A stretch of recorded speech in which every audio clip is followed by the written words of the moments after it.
Councilman Asbill.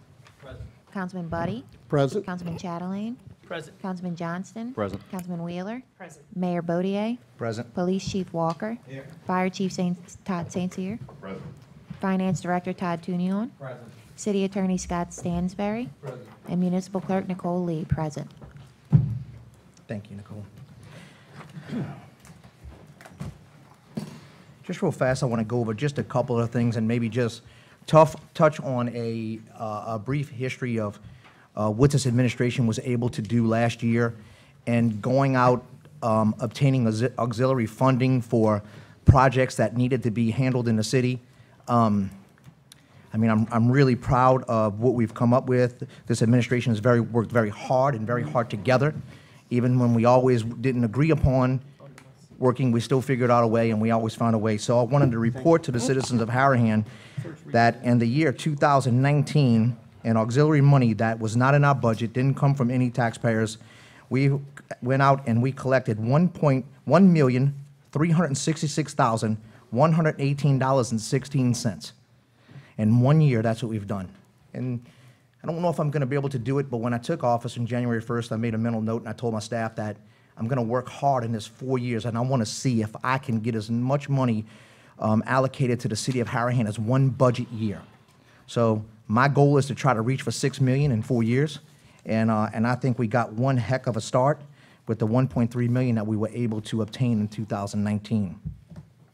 And just recently, there was an article coming out from a publication called Home Snacks that stated that Harahan will be one of the best places to live in Louisiana. Harahan is the best place to live, the best city to live in Louisiana for the year 2020.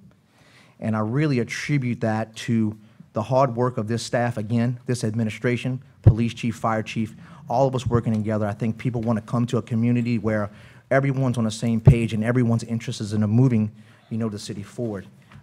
And they go on further to say that they would not be surprised if Harahan will be named the best city, one of the best cities to live in all of America.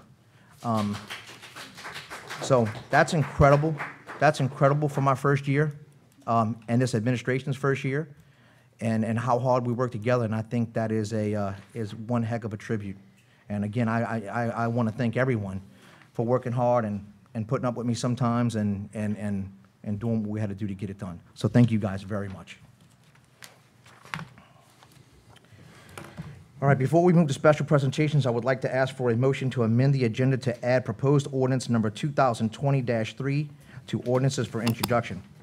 Madam Clerk, please read the title of the ordinance. Proposed ordinance number 2020-3, an ordinance to amend and reordain ordinance number 1457, specifically section 1, to provide for the compensation of a regulatory court hearing officer. Moved. Okay, I would now like to open for public hearing. No one coming to speak on this. We will now close public hearing. Do I have a motion to add proposed ordinance number 2020-3 to the agenda? Motion. Motion by Councilman Asbill, second by Councilman Buddy. All in favor? Yay. 5 yeas, 0 nays. Motion's added. Ordinance is added. Okay. I'd like to ask for a motion to amend the agenda to add proposed ordinance number 2020-4 to the ordinances for introduction.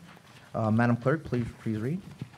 An ordinance amending ordinance number 1885, the annual budget of revenues and expenditures for the fiscal year ending December 31st, 2020 for the Capital Project Fund of the City of Harahan, Louisiana. And this is Police Department and City Hall capital project. Okay. Would anyone from the public like to comment? Okay. The public hearing is, no one coming to comment. The public hearing is now closed. Do I have a motion to add proposed ordinance 2020-4 to the agenda? Motion by Councilman Wheeler, second by Councilman Buddy. All in favor? Yay. 5 yeas, 0 nays. Proposed ordinance is added. We have the special presentations. Okay. Special presentations. We Can have Chief Walker. Add this. Okay. Are you gonna do that? I'd like to make a motion to amend the agenda to add number 1, special presentations for Harahan Athletic Association. Okay, we have a motion on the floor by Councilman Asbill to add the HAA to special presentations. Make it Second by number 1. Councilman Wheeler. All in favor? Yay. 5 yeas, 0 nays. HAA is added to the agenda. Chief, you want to go first? Yes, go yes, sir. first. Let's go. All right, guys, as the president of the HAA, I'd like to thank the board that comes up and helps. And we sold some raffle tickets. McMinn Property donated a helmet. And we were able to sell raffle tickets to help raise some money to help back at the playground for the HAA. And we're going to do that drawing tonight. I believe Mr. Stansberry does not have a ticket in this bucket right here.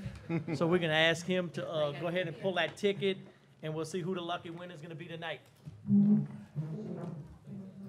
Mix them up. But he's in a No, mine was on top. What are you doing? That's wrong.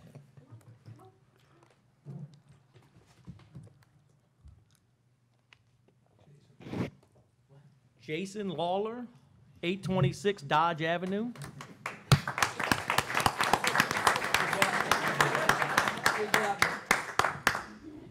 Is he here? No? All right. I'm going to ask the HAA to come up and get this. And they'll make that phone call.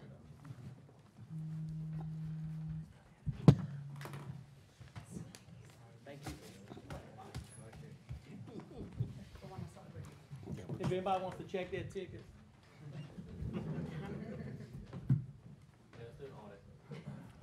Get a ticket on it.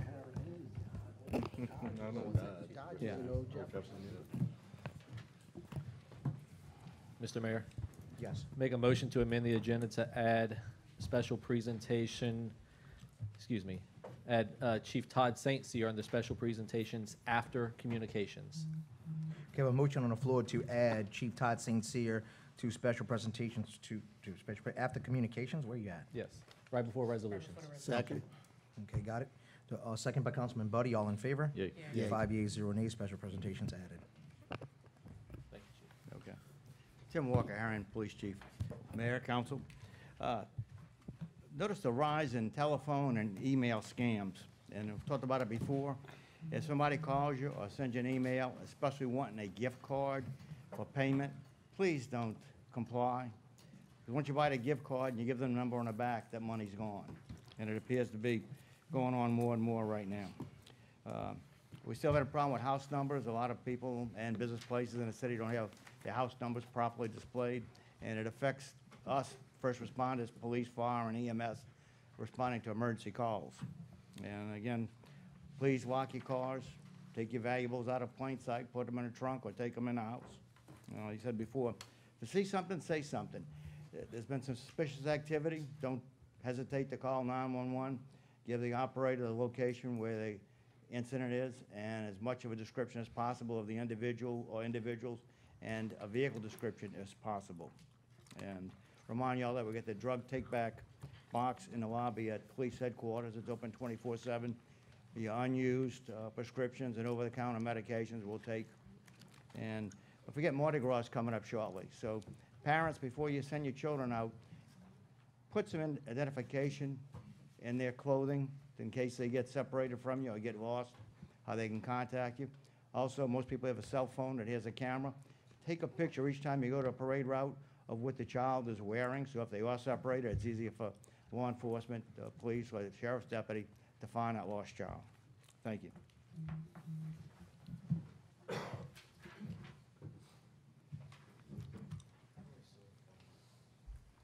All right, approval of the minutes? Approval of minutes. Reading of the minutes of the council meeting on November 21st. Okay. Do I have a motion to dispense with the reading of the minutes? You want to open a public hearing? Yep, I'm sorry.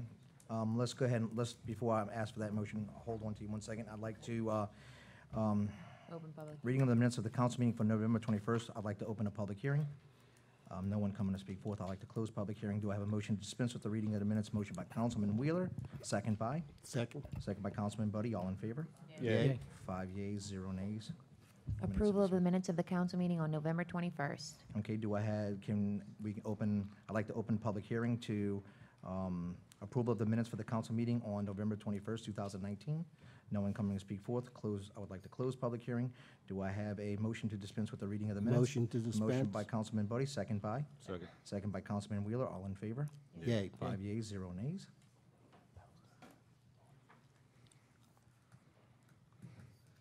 That was for approve. We already did dispense. I'm sorry, you're right. Approval of the Approval. minutes. Approved. Approved? Okay. Reading of the minutes of the special meeting on December 10th. Okay, I'd like to open public hearing for reading of the minutes of the special meeting on December 10th, 2019. No one coming to speak forth. I'd like to close public hearing. Do I have a motion to dispense with the reading of the minutes from the special meeting on December 10th? Motion. Motion by Councilman Johnston, second by Councilman Wheeler. All in favor? Yay. 5 yeas, 0 nays. Approval of the minutes of the special meeting on December 10th. Okay, I'd like to open for public hearing for approval of the minutes of the special meeting on December 10th. No one coming to speak forth. I'd like to close public hearing. Do I have a motion to approve the minutes of the special meeting on December 10th? Motion. Motion by Councilman Second. Johnson, second by Councilman Asbill. All in favor? Yay. 5 yeas, 0 nays.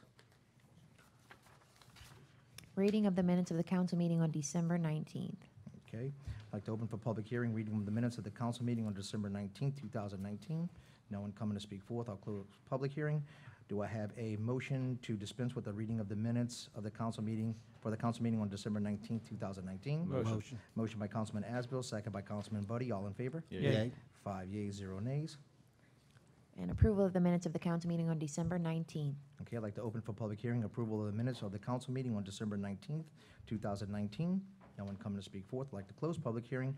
Do I have a motion to approve the minutes from the December 19th meeting, 2019? Motion. Motion by Councilman Johnson, second by Wheeler. All in favor?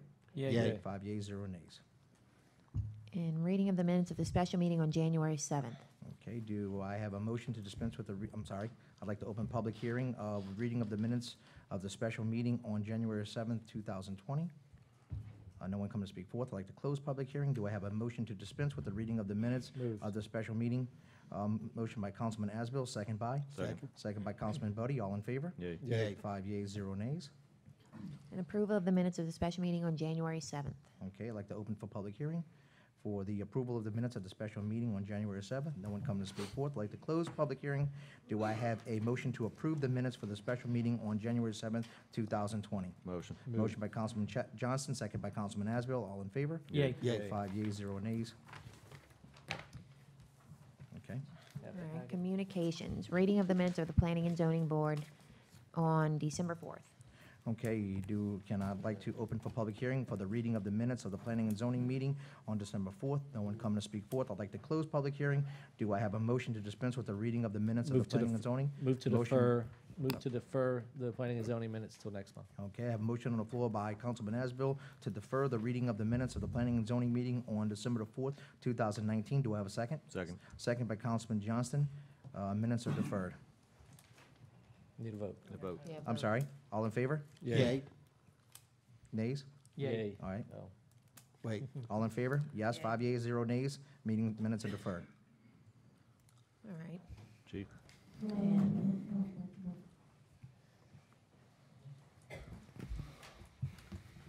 Good evening, council, citizens of Harahan. Todd Saints here, Fire Chief of the City of Harahan. Council, tonight you have before you a resolution ordering and calling for a special election to be held in the City of Harahan for the Fire Department to institute a 13.5 mil proposal for an ad valorem tax. Over the years, I've come to this council and I've asked for your help. I've told the citizens the struggles that we have on fire scenes, that we don't have enough people, that our trucks are breaking down, that our station's in need of repair. I've said this for years. I've begged, I've pleaded, please give us help. Last year, when this council took over, Councilman Asbill approached me and said, Chief, I've heard what you've said. I've heard you a number of times come to the council. What do we need to do for the fire department? What will it take to make it whole? With that, I put the numbers together, and I had never dreamed of making a whole department before that because there was no possible way we'd ever be able to sell that package or get anything close to that for what it would take in Harahan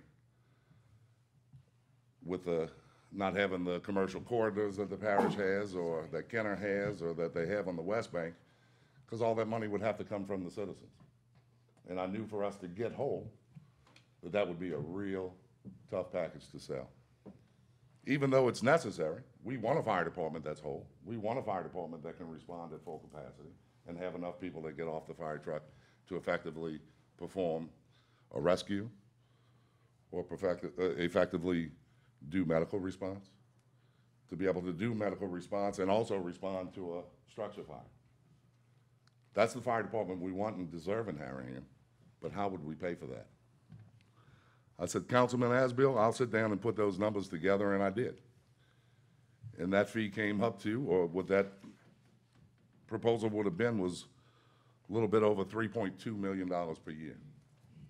That's a lot to ask, but we had already proposed it. We had already put it out there. We had already said that, you know, we want to maybe put it on the water bill. Let's get this done. Councilman Asbill, I think, was scared for the men of the department as well as the people of the community. So what does it take to get this done? Let's put it on the water bill.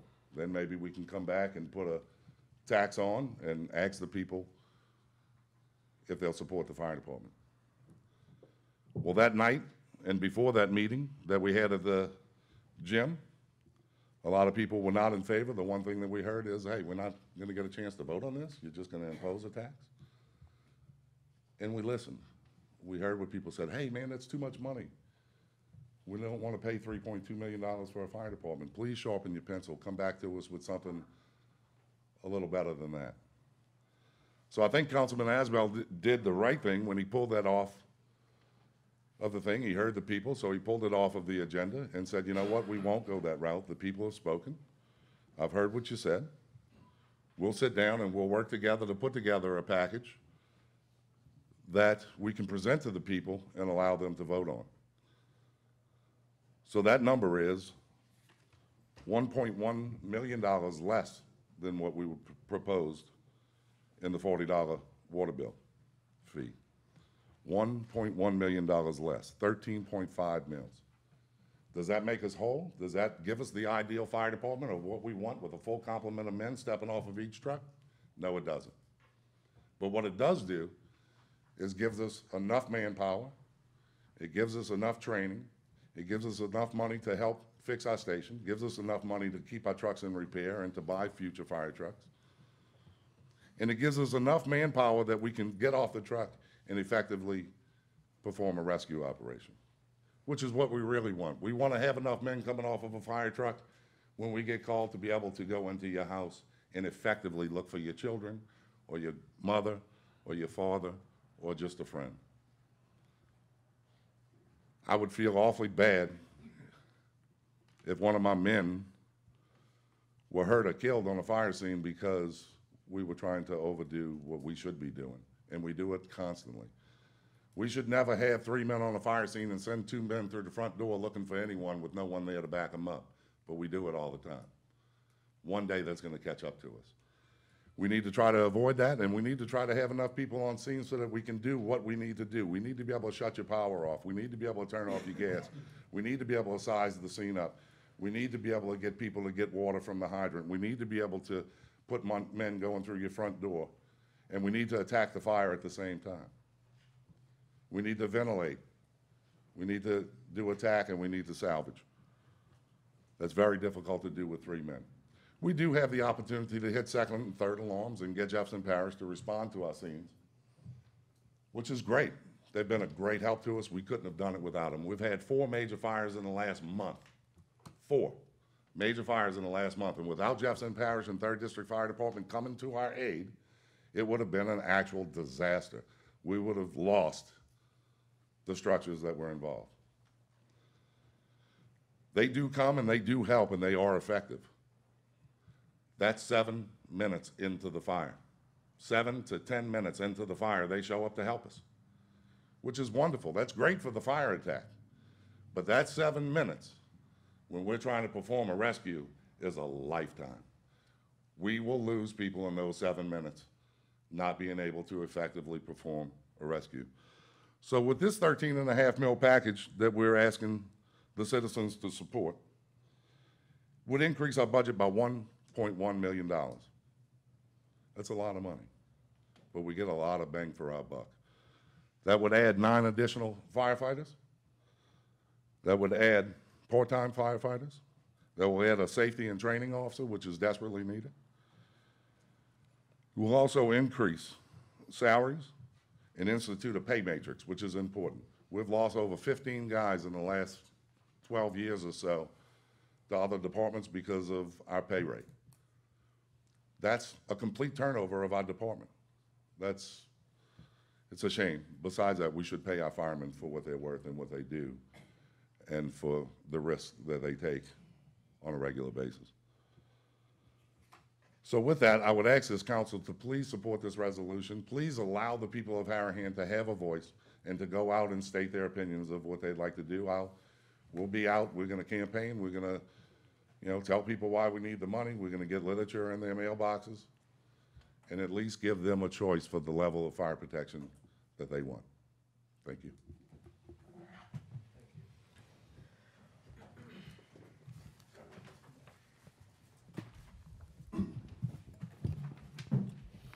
All right, resolutions.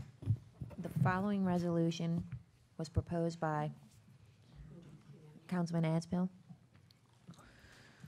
Proposed resolution number 2020-1, a resolution ordering and calling a special election to be held in the city of Harahan, state of Louisiana, to authorize the levy of a special tax therein, making application to the State Bond Commission in connection therewith, and providing for other matters in connection therewith. Okay, public hearing is now open. If anyone comes to speak, more than welcome to come to the podium. Yeah, that's fine. Eugene Cassidy, Oak Avenue, Harahan, Louisiana. Can you please read the whole thing? That was not on the newspaper about the fire department. With the resolution? Whole resolution. Yep. Yeah. It's gonna take her, if you wanna go, If you want to sit. have a seat, it's gonna take a little bit. Hockenstein, Dang.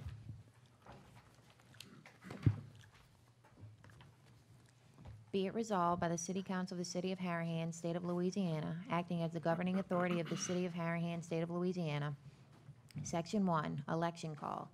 Subject to approval of the State Bond Commission and under the authority conferred by the Constitution of the State of Louisiana of 1974, including Article 7, Section 32 thereof, the applicable provisions of the Louisiana Election Code, and other constitutional and statutory authority, a special election is hereby called in order to be held in the city on Saturday, May 9th, 2020, between the hours of 7 o'clock a.m. and 8 o'clock p.m., in accordance with the provisions of LARS 18541, and at the said election there shall be submitted to all registered voters qualified and entitled to vote at the said election under the Constitution and laws of this state and the Constitution of the United States, the following proposition to wit: shall the city of Harahan, state of Louisiana, levy a special tax of 13.5 mils on all the property subject to taxation within the city, estimated 1.2 million reasonably expected at this time to be collected from the levy of the tax for an entire year for a period of 10 years, being within the year 2020 and ending with the year 2029. The purpose of constructing, acquiring, maintaining, and operating the city's fire protection facilities, equipment, and personnel, including payment of salaries, insurance, and other expenses of the fire department of the city. Publication of notice of election. A notice of special election shall be published in the New Orleans Advocate, a newspaper of general circulation within the city, published in New Orleans, Louisiana, and being the official journal of the city, once a week for 4 consecutive weeks, with the first publication to be made not less than 45 days, nor more than 90 days prior to the date of the election, which notice shall be substantially in the form attached hereto as Exhibit A, and incorporated herein by reference, the same as if it were set forth herein in full. Notwithstanding the foregoing, prior to the publication of the notice of special election, the city clerk is authorized and directed to make any amendments to the foregoing proposition that may be required to comply with state or federal regulatory agencies. Canvass. This governing authority shall meet at its regular meeting place, the council meeting chamber, 6437 Jefferson Highway, Harahan, Louisiana, on Thursday, July 16, 2020, at 7 o'clock p.m., and shall then and there in an open public session proceed to examine and canvass the returns and declare the result of the said special election. Polling places. The polling places for the precincts in the city are hereby designated as the polling places at which to hold the said election, and the commissioners in charge and commissioners respectively shall be those persons designated in accordance with law. The officers designated to serve as commissioners in charge and commissioners pursuant to Section 4 hereof of such substitutes, therefore, as may be selected and designated in accordance with LARS 18-1287, shall hold the said special election as herein provided, and shall make due returns of said election for the meeting of the governing authority to be held as provided in Section 3 hereof. All registered voters in the city will be entitled to vote at the special election, and voting machines shall be used. The city clerk is hereby empowered, authorized, and directed to arrange for and to furnish to said election officers in ample time for the holding of said election the necessary equipment, forms, and other paraphernalia essential to the proper holding of said election, and the mayor and/or clerk of the city are further authorized, empowered, and directed to take any and all further action required by state and/or federal law to arrange for the election. Certified copies of this resolution shall be forwarded to the Secretary of State, the Clerk of Court, and ex officio parish custodian of voting machines of Jefferson Parish and the registered voters of the Jefferson Parish as notification of the special election, in order that each may prepare for said election and perform their respective functions as required by law. Application is made to the State Bond Commission for consent and authority to hold a special election as herein provided, and in the event said election carriers for further consent and authority to levy and collect the special tax provided for therein. A certified copy of this resolution shall be forwarded to the State Bond Commission on behalf of this governing authority, together with a letter requesting the prompt consideration and approval of this application. I don't think this is a special election. I think it's a second primary. But anyway, some months ago, Barbara Butera and I went to the fire station, and we were appalled to see the condition of the building. We reported our findings at that meeting. The mold was part of the big problem, along with a leaking roof. We reported our findings to the council and asked them to address the problems. However, since then, we have heard nothing from the council, the mayor, or the fire chief as to what was being done. A lot of issues could have been remedied with a general cleaning of the building. Removing the excess air conditioning equipment would be a start. Now you want another 13.5 million mills tax. But at this election is called for May the 9th, the second primary, when nobody comes to vote. Very few people vote on the second primary, and I'm sure you all knew that when you called this election for that date. However, when it comes to the vote, we already pay a 5 mil tax for the fire department, plus a $15 charge dedicated to the volunteer fire department, which does not exist anymore. The police department now has a 5 mil tax, so the department should be receiving the same amount of money from the millage. Perhaps you should look at the way you are distributing other monies before you ask for more taxes. Maybe it's time to start tightening your belts before you ask the citizens to put out more money, especially since a great many people in Harahan are living on a fixed income, and this new tax will put an unfair burden on them.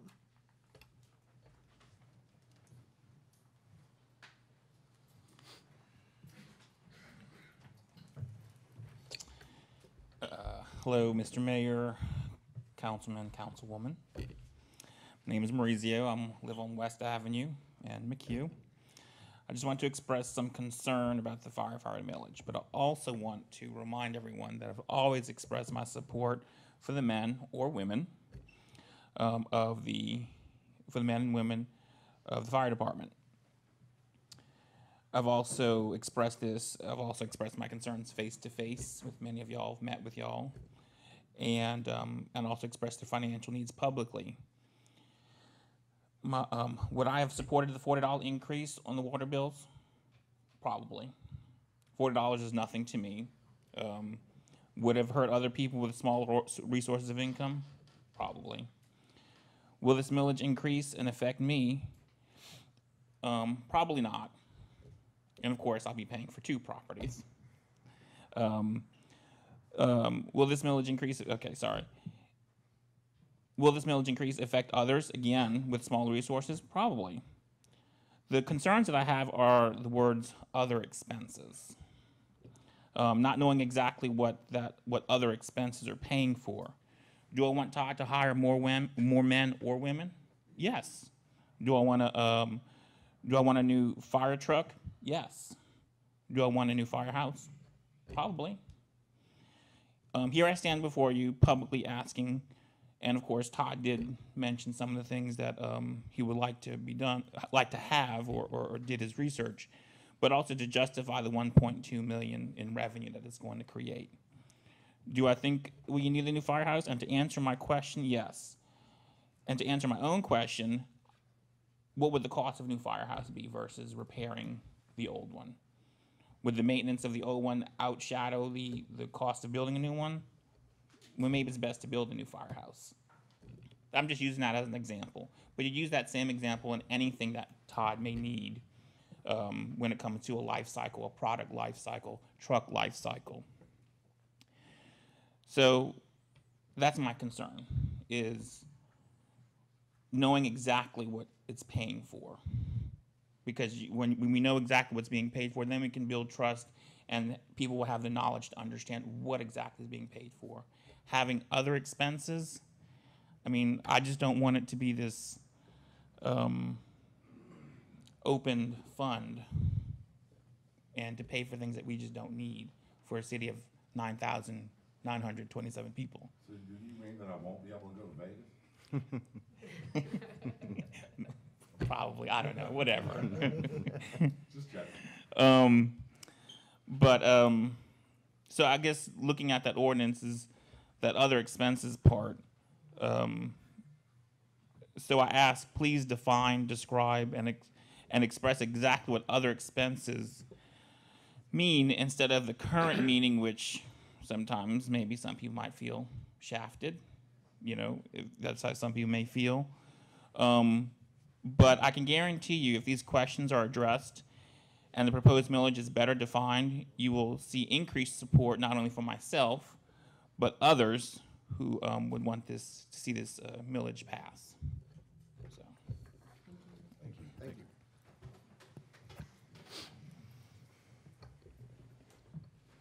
you. Judy Johnson, Oak Street. Y'all have to remember, too, this is another reassessment year. Our taxes are going up whether we like it or not, because they're going to reassess everybody's property. Now you want to add 13.5 mils on top of that? The fire department gets 5 mils already. The police department gets 5 mils already. They should be equal, and they are. The difference is the money you give to the fire department and the money you give to the police department. You need to make that more equal. Finance the fire department as much as you finance the police department, and we should be fine. 13.5 mils is ridiculous. A lot of people, and y'all know, a lot of the seniors are on fixed incomes. They cannot afford this. So do they pay for their medicines? Do they pay for food? Or do they pay for fire protection? That's a good question. Can y'all answer it?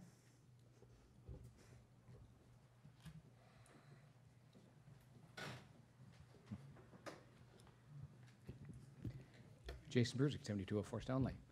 And maybe I misheard something, but it sounded to me like the resolution was to put things to a vote of the people, right? So you guys get to actually vote on this, which is exactly what I seem to remember everybody screaming about, saying, oh, don't put it on the water bill.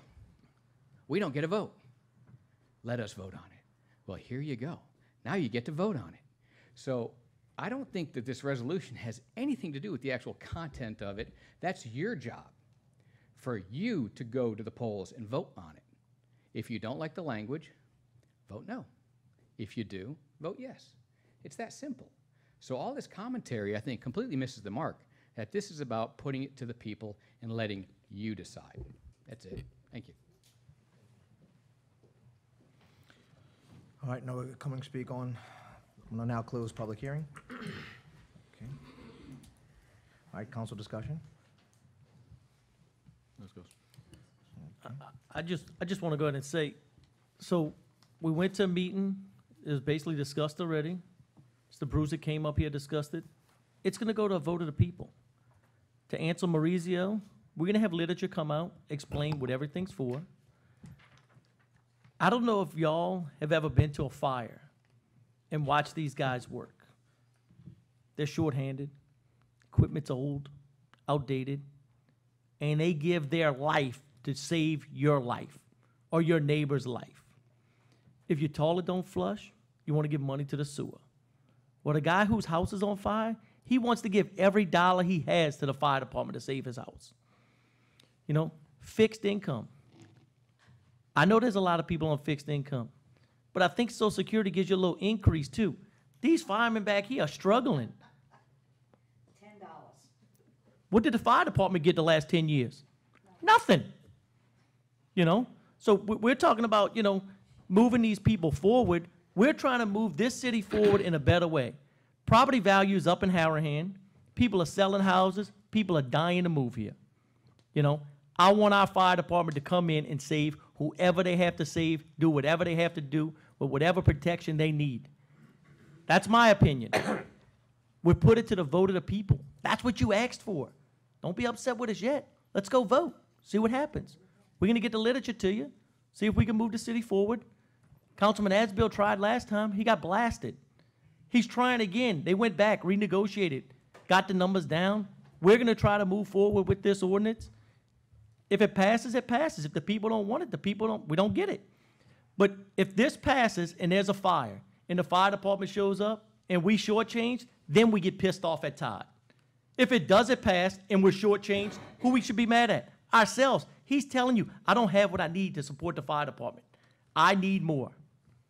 So if your house catches fire and they show up and they don't have what they need, don't be upset. When they pull up with 3 firemen and 3 of them standing on the street say, we're waiting for backup, don't get upset. I appreciate what you do. I appreciate what your men do. I look forward to helping you do whatever I can do. I've been to the last 4 fires. I see what y'all do. Thank you. Thank 3rd District. Thank Jefferson Parish for helping us. You know, without them, we'd have a bunch of lost structures, might spread to the next structure. Our guys do the best they can with what they have. We have some of the best firemen out there. But we need equipment. We need more men. We want to look out for our safety, our people's safety, our neighbors, our dogs, our kids. That's what we want to do. Thank you. I'd like to also add to this conversation that what we're asking for in millage, dollar-wise, coming from each household, is no more money, including the other 5 mills that we collect, including the $15 service charge, is no more money than what the people in the East Bank of Jefferson Parish pay for their fire protection. It's no more. So if we lose the fire department, Jefferson Parish comes in automatically and demand we pay what they pay. Right, absolutely. Yes. Probably an then some. So And then some. I look forward to working with you, working to get this millage passed, see what we could do. You know, we put it to the vote of the people. It's their choice. We're not pushing anything down their throat. We're giving them the opportunity to vote. Thank you. Couple quick notes to echo some of the things that have been said. When we did the water bill fee, I heard 3 main arguments. One was it's too much money. Well, we're coming in, we're asking for approximately, because you never know what the millage is, they'll change every year, but it's about $1.1 million less than what the water bill fee would have brought in. Second concern was the citizens should have a say. Okay? That's what we're doing. We're voting to give you a say. The third thing was find another way to bring in money too. Well, we tried that, and that didn't go over well either. We tried to bring in fireworks. That was absolutely lambasted by the public for the most part.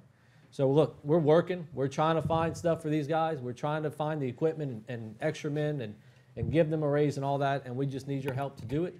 And I'm confident that Chief St. Cyr will, with this millage, he'll be able to run a better fire department. Absolutely better than what we have today. Thank you. You know, the main idea in this, I hate to keep busting in. No, but please. bringing things to my mind. Todd, Yes. here, Oh, answer sorry. to mine. The main purpose of this is to bring in enough money to effect change. If we were to ask for 9 mills, you would basically be wasting your money. We couldn't effect change with 9 mills. It'd be like showing up to a house fire that requires 1,500 gallons a minute of water flow and only having 500 gallons a minute to give. It's not enough water. You might as well just put your hose back on your truck and not even do it, let it burn. It's the same thing. If we're gonna ask for money, we need to ask for enough money that will affect a positive change within the department, and this most certainly will do it. Less than this will not affect much of a change at all. Thank you. One more thing, medical roll. 911, we respond to medical rolls? We do. How often do we respond to medical rolls? We do about 200 of them a year. How often does Jefferson Parish respond to medical rolls? They roll some. Do I they don't know. respond to every medical call like we do in Harahan? No. How long does it take for paramedics to get here sometimes? Sometimes they're 20 to 25 minutes out. Other times they could be 10 minutes out. Other times they meet us on the scene at the same time or beat us. Thank you. Yes. Mr. Boche, you can come in, thanks. We'll open public hearing back for you. No, go ahead. All right, let me first say, I'm probably going to support this. John Voce, 7612 Stoneleigh. I'll tell you an instance. 20 on Christmas Eve, I heard sirens. Decided to take my dog for a walk. There was an incident on Stoneleigh, I don't know, 3 houses off of Doyle. I mean, it was pretty serious. They had the machine rolling. I don't know what they call that machine, where it sparks CPR for you. I'm sure they had the defibs on. I can tell you that the ambulance showed up, didn't really know where it was going. I can attest to that until they saw the fire truck. It was probably about 20 minutes. That's a life or death situation. In my meeting with West Wego, now West Wego does have I want to say Chatelaine, he said their ambulance service was either revenue neutral or revenue gains, right? Neutral, Neutral. And they don't charge. if I remember right. And they don't charge West Wego. You know, that might be something to take a look into, if we can profit off of that in some way, shape, or form. Now, I wouldn't be doing this chamber a favor if I didn't see some things that did trouble me a little bit. Because in our own personal income, all of our incomes comes from the same pot, right? And it's distributed, tuition, tithing. Now, when I walk into the parking lot outside, and I'm probably gonna catch a lot of flack for this, and I count 17 marked police cars, 2 brand new, spanking new ghost cars, which in my opinion are totally unnecessary. We have 2 brand new, with the sticker on them, unmarked police cars. And I've had this discussion with people, I'm not gonna say any names. I think that is utterly ridiculous and a misappropriation of funding. I'm talking about tens, hundreds of thousands of dollars in depreciating assets that are sitting in the parking lot right there. We need to stop spending money in places where it's not necessary. I don't know how many police cars this Harahan needs. 10, maybe. They don't need 2 ghost cars. Ghost cars are for highway enforcement. They do nothing. I do not personally want my wife pulled over by essentially an unmarked car. Or if I have a 16-year-old driving. It's not safe. It's for the highway. It's for drug enforcement. We don't need it. So if you take the 4 brand new cars, each 3 cars cost about 90 grand. It's not making I don't think, and I couldn't find anything online, ghost cars are not going to make our community safer. The fire department is. Thank you. Thank you. Well, since it's still open, and I know my name's Keith Moody, I live at 411 Bailey Street. I'm the operations officer for the Harahan Police Department. I'm glad you brought it up. First of all, the reason there's police cars out there tonight, I know it's supposed to be fire department, I hate this when it happens like this. The reason there's police cars out there is because we've restricted the take-home cars for people commuting across the lake and into the parish in order to save money on maintenance, gas, and fuels.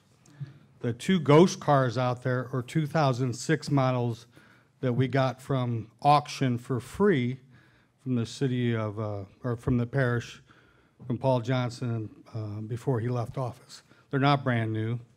The two new cars out there are demonstrators that the dealership has loaned us to try as we look forward into replacing our aging fleet.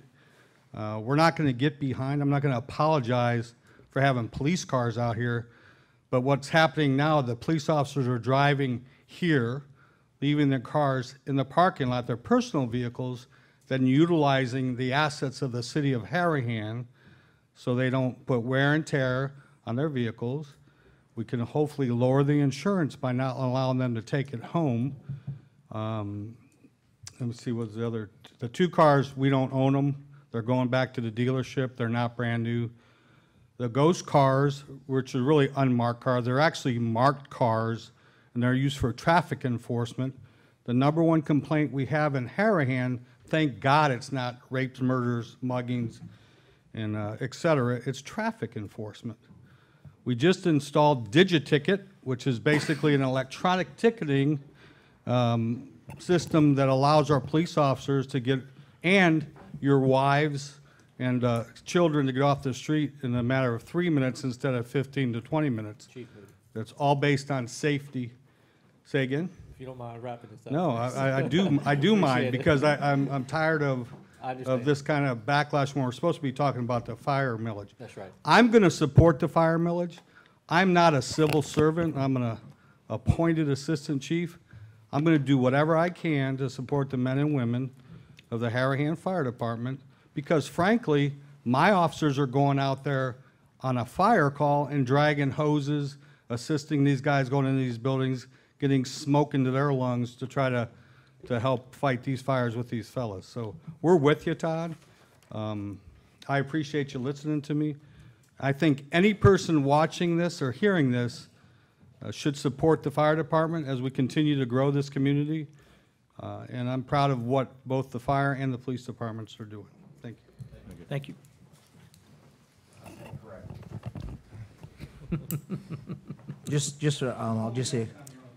I'll just say a couple of things, and all right. All right, so just a couple things real fast. The Harahan Police Department has not bought a car under the budget since I've been here. So that's been a whole year. You know, they went out and they went and recruited their own funding, their own cars. They got their own ways in to do what they had to do, and they got it done. And that's commendable to not tax citizens to do that.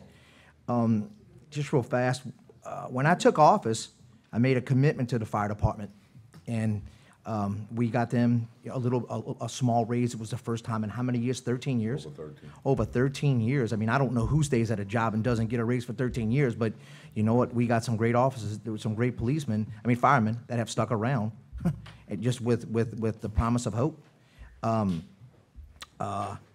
So when we came in office, I had Todd and I sit down. He really did an education. We inventoried equipment, and all of the equipment was actually literally going on the edge, out of service. We were repairing all equipment. The fire truck was almost out of service, and you know, we started trying to come up with creative ways to bring money to the fire department. We were able to do something with the police department that had never been done in the past, and that was get the millage up to where we can actually keep and retain officers, because we had a pay that would compete with other divisions. So now we're here with the fire department, and it's that time for us to make a decision, and that's why we come in here to vote. Do we want a better fire department? I want a better fire department. I can tell you why I want the best fire department, because I never want to know that the day comes when I got to call them that I didn't invest my money in trying to keep my family as safe as I possibly could keep them. And I have a young family, and you know, and stuff happens. I've been on 4 fires with them this year. I mean, I've never seen nothing like it. I mean, these houses go up. I mean, it's unbelievable. Like within seconds, they had one lady. She had on her second floor. She was doing crafts. Well, I mean, with crafts and that glue and all of that stuff goes up crazy. It's fast. It's unbelievable. And So we've been working, we've been looking for solutions. We got out, we hustled, we got some money to get the bare minimum. But it was a lot of money we got, but we got to the bare minimum.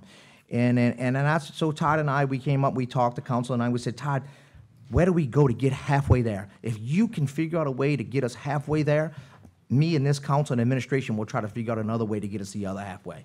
I think I've been pretty committed to that.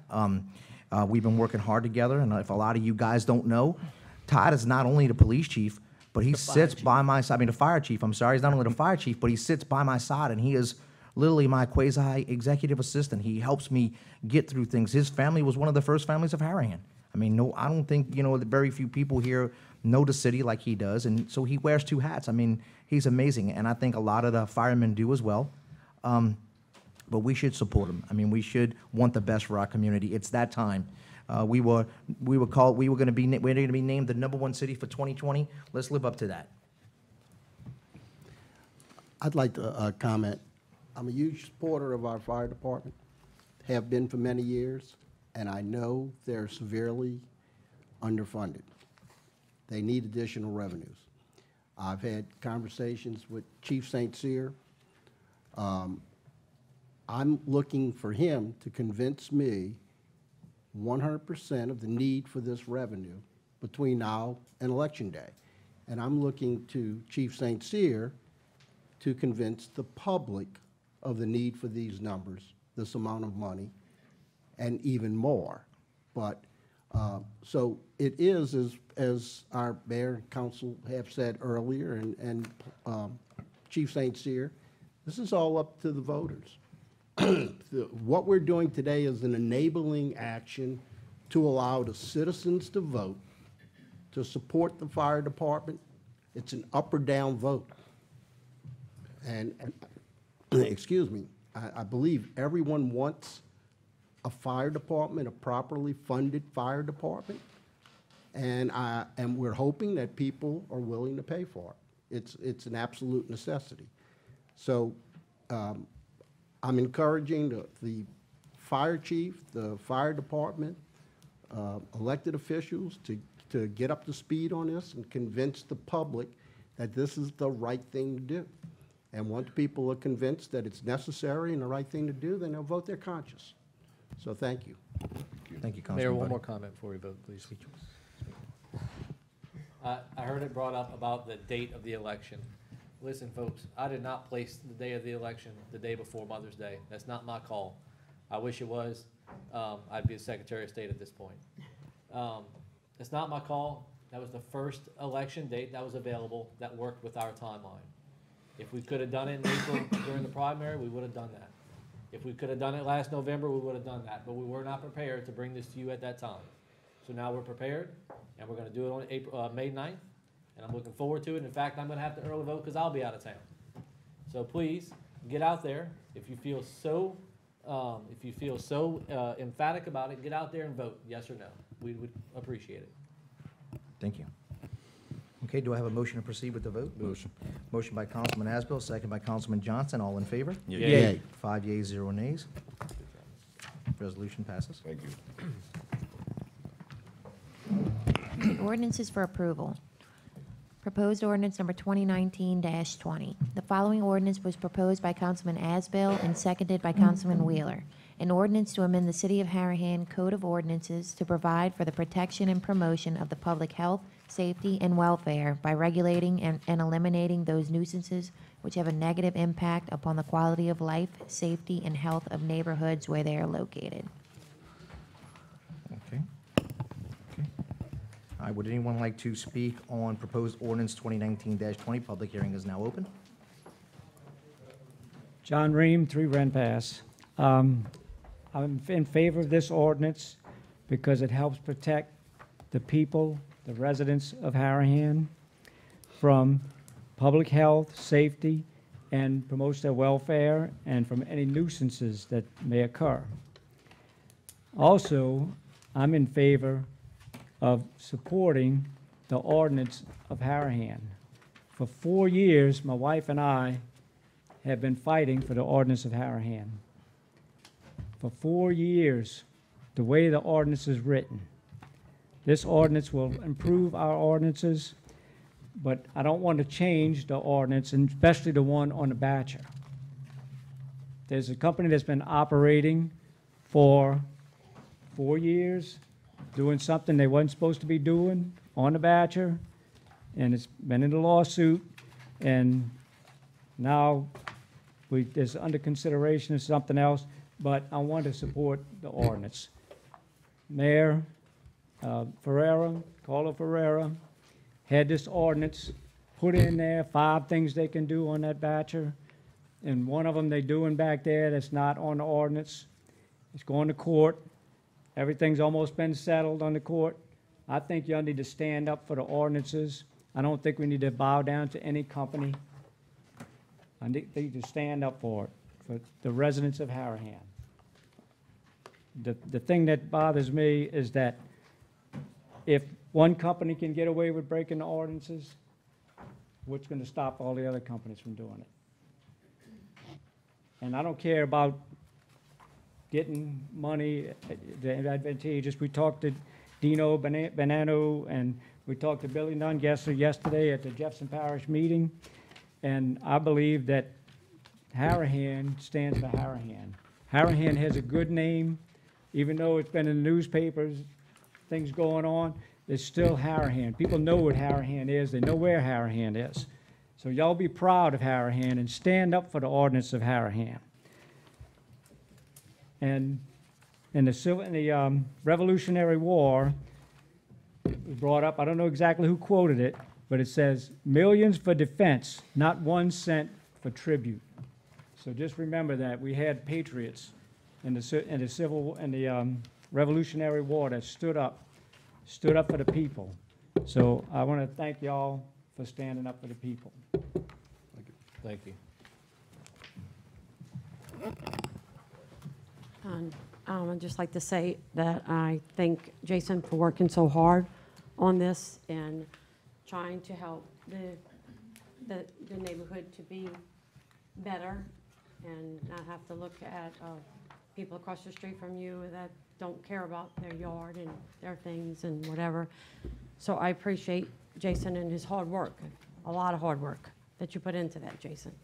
And I think you did a good job with it and being patient with it and trying to get it through. But as Johnny says, all we have here in this city is our quality of life. And I heard about Westwego, what they did for their residents. The residents didn't want the chemical wine, whatever thing it was, and those council members stood up and they protected. They put aside the money and they protected the people.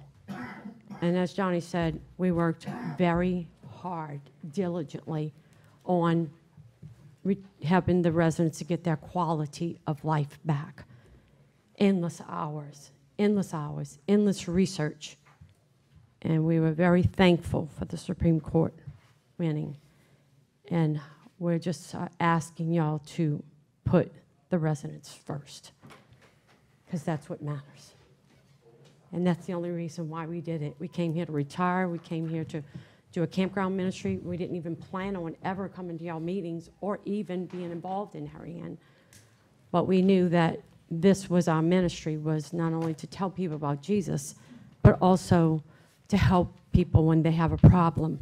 And the people here had given up. So they had hope when we came and said, we'll help.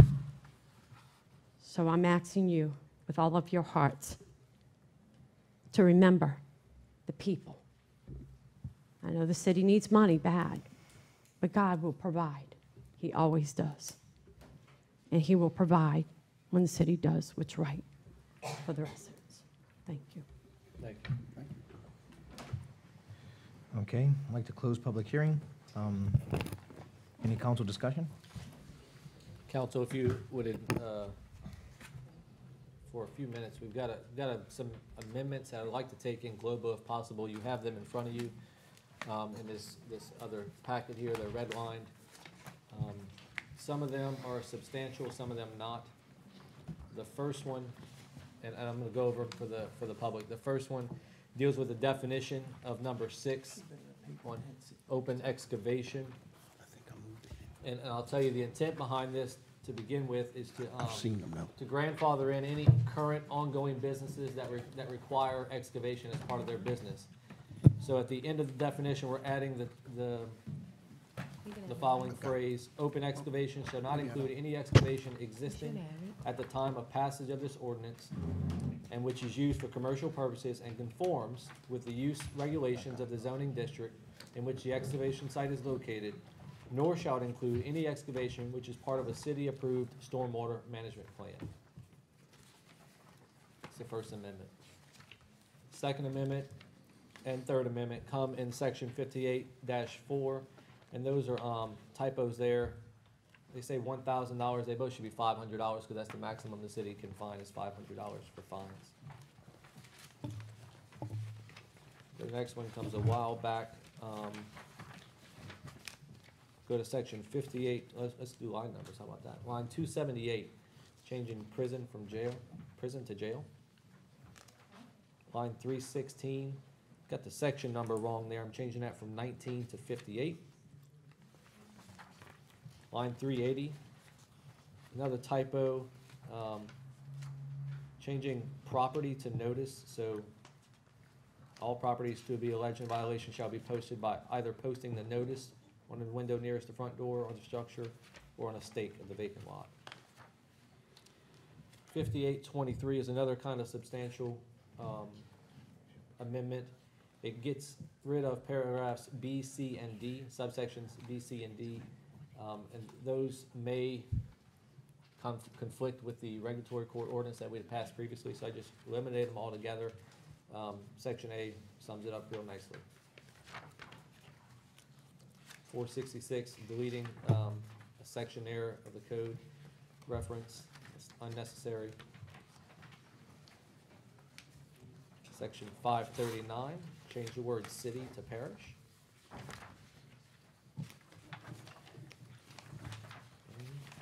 That may be it. That's it. Maybe it. All right, so That's it. I'll ask for, I guess we need to open the public hearing on that, sir, on the amendments. Okay. Second. All right, I'd like to open public hearing for the amended version of proposed ordinance 2019-20. No, it's a lot, so if you have a question, I'll be happy to answer it. Judy Johnson, Oak Street. Those are some mighty substantial amendments. I would suggest you table this, rewrite it, and put it up for adoption again. I mean, we don't have a copy of it. We can't see what the changes are.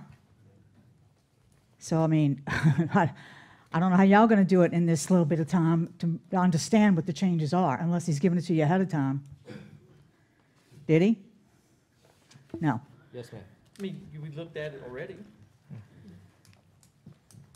I mean, the fact that $1,000 was the maximum fine when the city can only make a maximum fine of $500, if I know that, y'all should know that.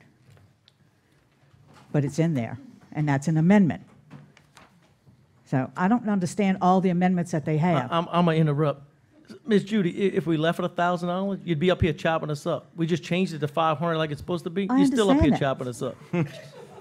I told you about it a long time ago when he first put this up. Thank you, I There's appreciate still it. sections in there that do not pertain to Harahan. There are no railroads in Harahan, in our borders. And there's a whole section on that. So, I mean, this really needs to be redone, guys. Thank you. Move to vote on the amendments. Before we move on, I'd like to comment. I think the changes We're going to close are public hearing? crystal clear. Yeah, Oh, I'm the sorry. public hearing's now closed. Go ahead, Councilman Buddy, I'm sorry. I think the changes are crystal clear, and they're absolutely correct Necessary. and necessary. And I think Councilman Asbill did a fine job with it. So Thank you. Any further discussion? I'll make a motion to call for a vote. So I have a motion to Second. adopt the amendments to proposed ordinance 2019-20. All in favor? Yay. yay. 5 yeas, 0 nays. Move to vote on the main question. Okay. Do I have a motion to vote on proposed ordinance 2019-20 with amendments? Motion. Motion by Councilman Chatelain, Second. second by Councilman Buddy. All in favor? Yay. 5 yeas, 0 nays. Ordinance passes. With amendments. And quick point of order real quick, if the city clerk, you've had this as well, if you can go ahead and accept the changes that were made and post it on the website as soon as possible, please, so that the citizens have it. Thank you.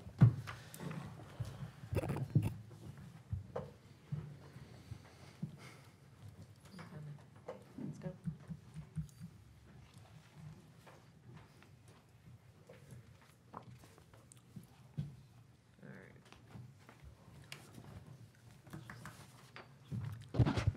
All right, proposed ordinance number 2019-24.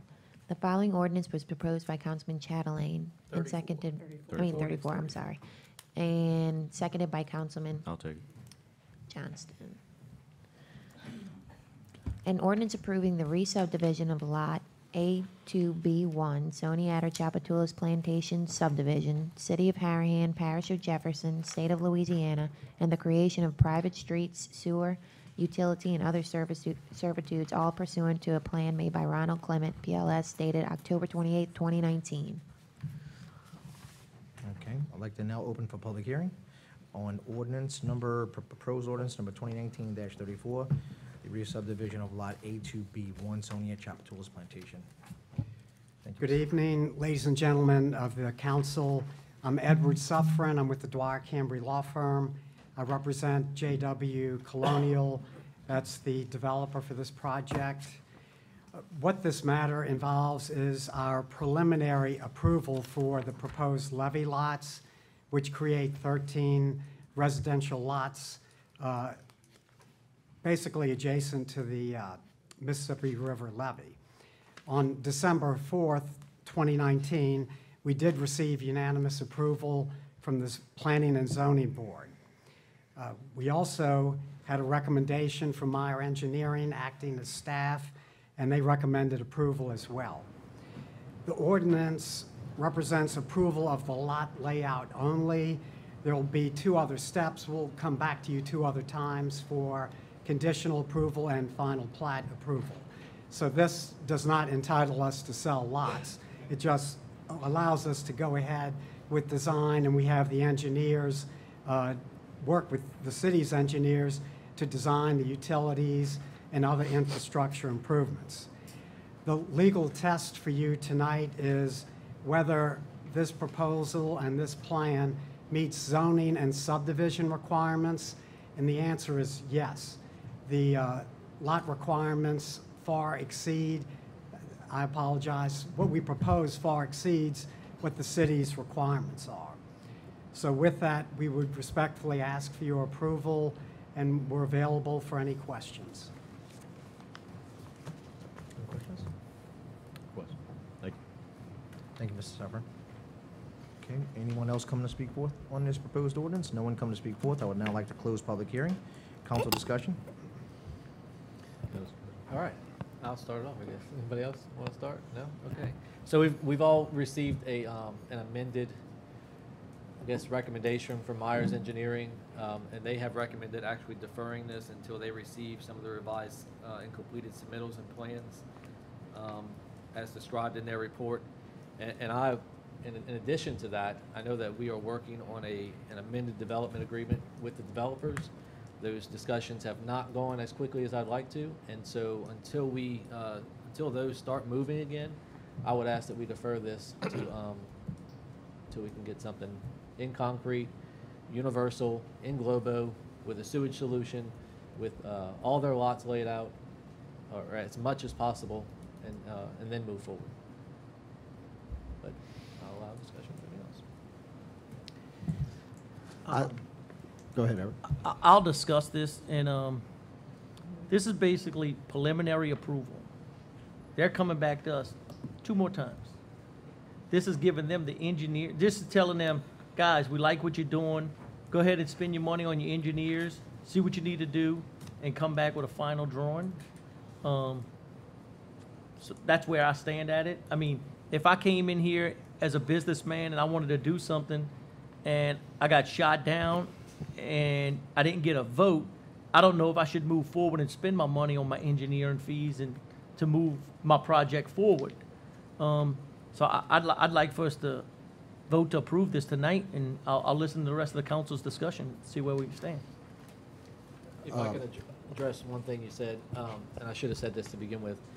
After speaking with council on our side, she's under the impression of looking at the subdivision regulations and all that, that if we were to approve, or if we were to a preliminary approval, we were to vote on that and grant that, there's very little leeway on, as long as their original plan is within that, you can't really come back and say, well, no, you can't do that anymore, is my understanding, and I think Mr. Buddy has the same understanding. Yeah, I raised that question with our council.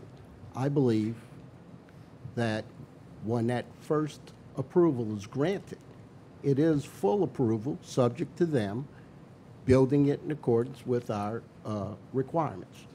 And it can't be denied. So it is final approval in the sense that if they do what the city requires for builders, for developers. So I have a different perception of that process, and I haven't had city council tell me otherwise. I also share Councilman Asbill's frustrations in not being able to reach an amended development agreement. I think it's necessary before anything else is done on that property. I'm disappointed in some other things that have happened, and I'm not going to air any of this in public, but I've got a serious concern about a promise made that has not been kept, and now is a condition of executing the amended development agreement. I think this transaction could be resolved, an amended development agreement, easily within 30 days, if it's ever going to get done. So I'm in favor of deferring for 30 days and seeing if we can't reach the deal that everyone has been working for the last, diligently 2-3 months. This transaction is not that complicated. If it's going to happen, it can happen in 24 hours. If people sit down at the table and it can't happen in 24 hours, it's not going to happen, and then we see where we stand. So I'd like to give the parties 30 days, being the city and the developer, to come to an amended development agreement, and then move forward and help get this property developed. That's my comments. I'm in agreement with Eric. I'm ready to roll with it, but if y'all would prefer to defer, then, you know.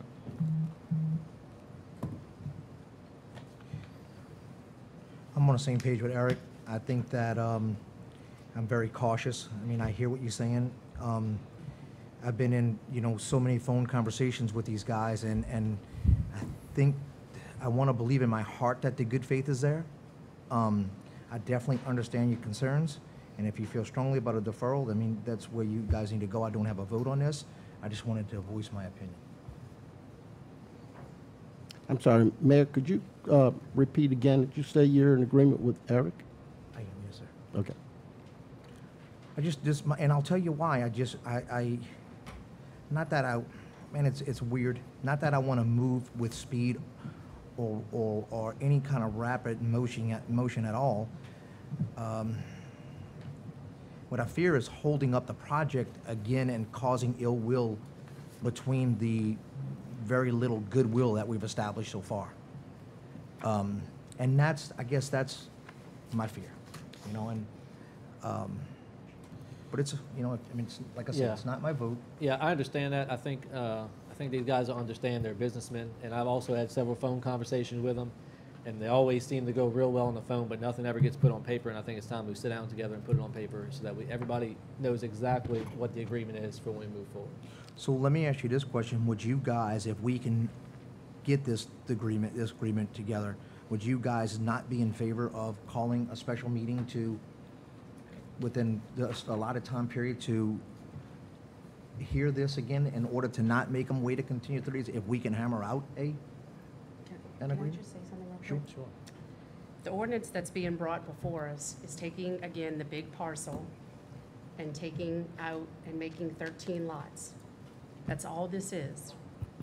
And I know sometimes we talk about, I understand the developmental plan, and I know we're getting that, but what's being brought for us is taking a piece of the pie, cutting out a few lots, leaving the remaining. So I understand that we need a developmental agreement in place and we need to talk about this, but the body of this ordinance is just taking the piece of it and cutting out some more lots that were originally done when we did the lots 1 through 8. Mr. Suffern, can I ask you a question? Can you come back up? Wait. Unless I'm reading this. Okay, you reading And something? I think you're right in general, but we don't know. So the original development agreement is so ambiguous that we don't know whether this is considered part of the 40 acres. We don't know what the 40 acres are. That's one thing we want to clarify in the amendment. We don't know, and we don't know whether that's going to be part of the 76 number. So those are things that we just have to get together, and we also don't have a sewage solution for these Correct. 12 lots. We don't have a sewage solution. And I don't think we need to have that. I think we need to have that before we even preliminarily approve it. We don't have a dry detention pond. Right. There's a lot we don't have, and the development agreement is lacking. So And- can you pose your question for me one more time, Mr. Buddy, and talk about preliminary plat approval? Here's my perception, and again, I have not had city council tell me this is wrong. And once you grant this preliminary approval, next step is they go back and design it. And they're gonna design it according to the city requirements. Let's assume they do that. I think they will. They present that to the city. You have no basis to say no. And then they go back and they construct it according to plans and specifications. And assuming they do, because they're responsible, then you give them the third approval. There is no basis after this, assuming that developer does what they should do and what I assume they will do, to deny it. So the city, in my opinion, is suffering from, the 1,000 cuts here. An amendment to the development agreement should have been done, in my opinion, before a permit was granted, before a subdivision of the 15 acres and the 6 lots, before a permit was granted to build the Blake, before certainly any other, before a plan for the entire development per our zoning laws. This is a development.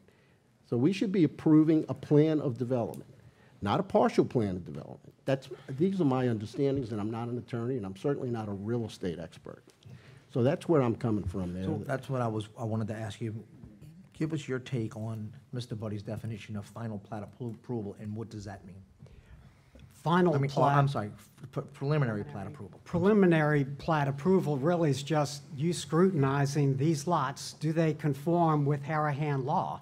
They far exceed your requirements. What justifiable basis would you have to turn them down? You still have to go to the conditional approval stage, and that's a lot of engineering involved. And yes, the engineers must review and approve sewer, water, drainage, all of that is part of it. But this initial stage 1, I think we meet the criteria for that. Except, well, that ignores a position that you need to present a plan of development for the entire subdivision. It ignores an argument that nothing can be done contrary to the development agreement, and that the development agreement requires amendment. There are provisions in that there are default conditions in the development agreement. This can all be remedied rather quickly by doing a mutually agreed amended development agreement. And I frankly don't understand the reluctance. I can only come to one conclusion, but so in a simplified world, not considering this is a development of 84 acres, your position is well taken. It would be a development of approximately, 14 acres. But that property is subject to a development agreement. So And it's a subdivision. In addition to a development agreement, which, is based on me and Mr. Buddies and council on our side, there are technical, there are technical issues with the plans that were submitted, and my engineer pointed that out in their report. For example, section 86-10, subsection 2 of the subdivision regulations, 8627, subsection A. They're just missing things from their plans that should be on that preliminary plan.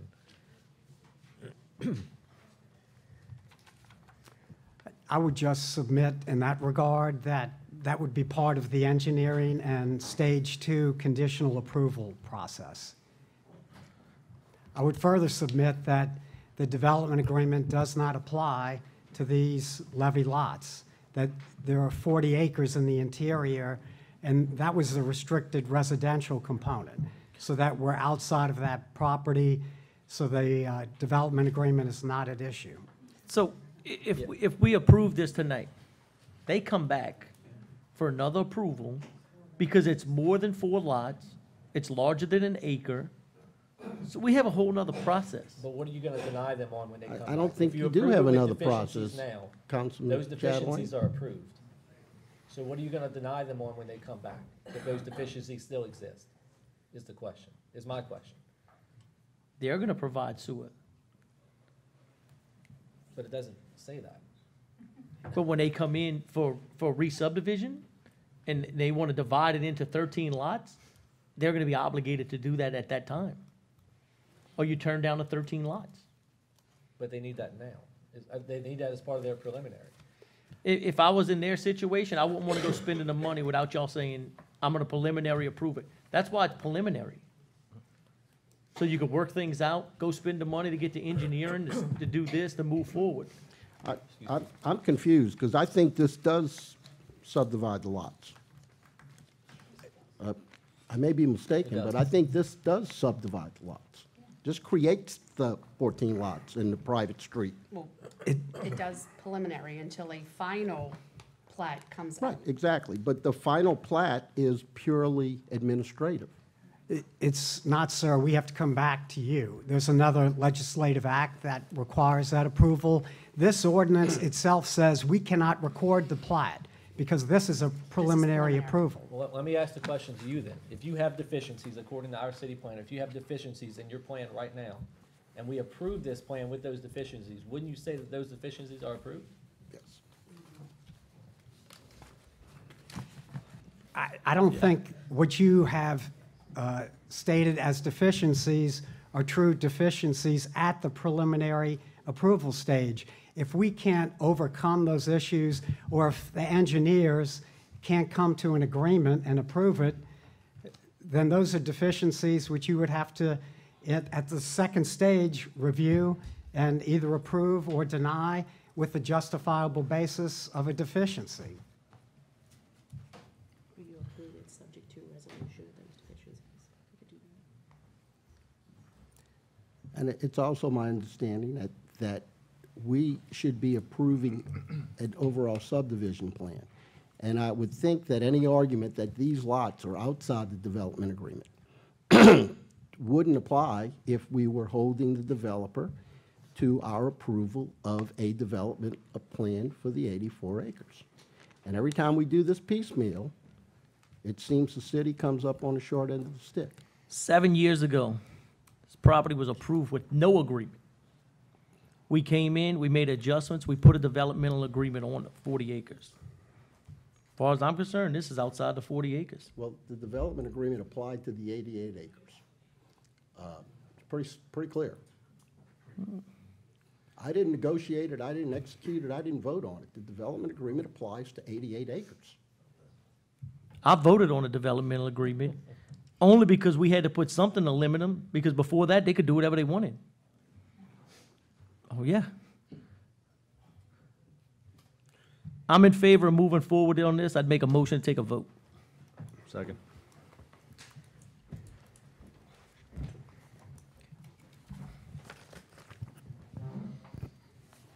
You had a Second. second to call for the All vote. right. All in favor? Yay. Yay. All opposed? No. 3 yeas, 0 nays. 3 yeas, 2 Two nays. nays. 3 years, I'm sorry, 3 years, so 3 yeas, 2 nays. Ordinance passes.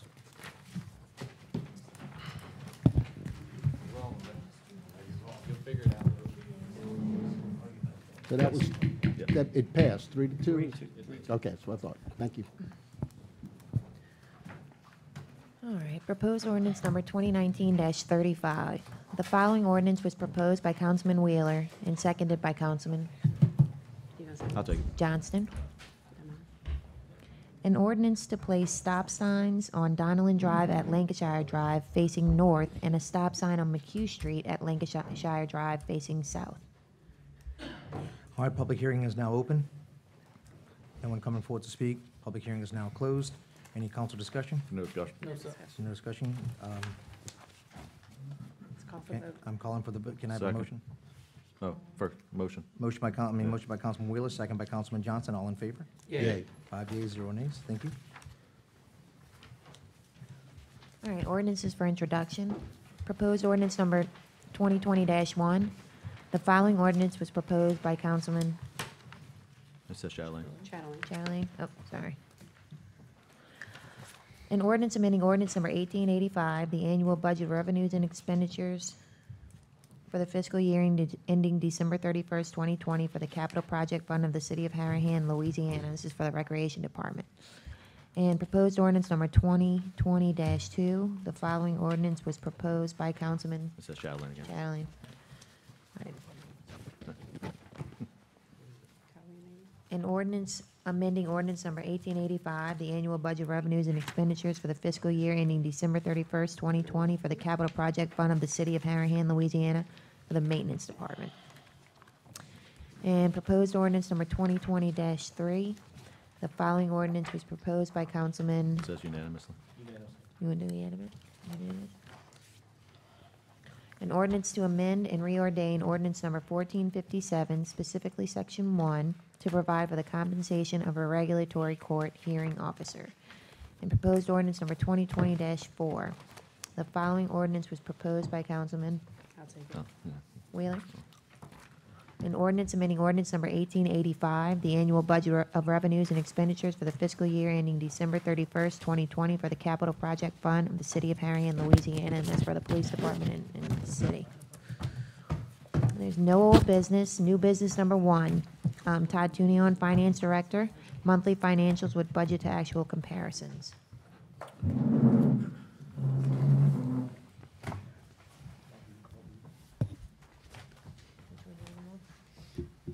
Good evening, council, citizens. Just wanted to provide a brief update on the finance department and the activities for the 2019 year. So we're currently working on closing out the books for the city as of December 31st, 2019, in preparation for the city's annual financial audit. We do still currently project an increase in net assets, so we're still booking journal entries, still closing out the books, working through that process. But we still, at this point, nothing's come to our attention that would cause us to not project an increase in net assets for this year, which is what we previously have communicated to the council and to you, Mayor. The last thing is just in terms of timing, we're hopeful that by the end of February, we'll have the books closed out and be able to start providing all the year-end information to the auditors. And that's different, that's a faster timeline than what's been done in the past. So we're working to improve and elevate that process for this year as well. Thank you. Thank you. Thank you.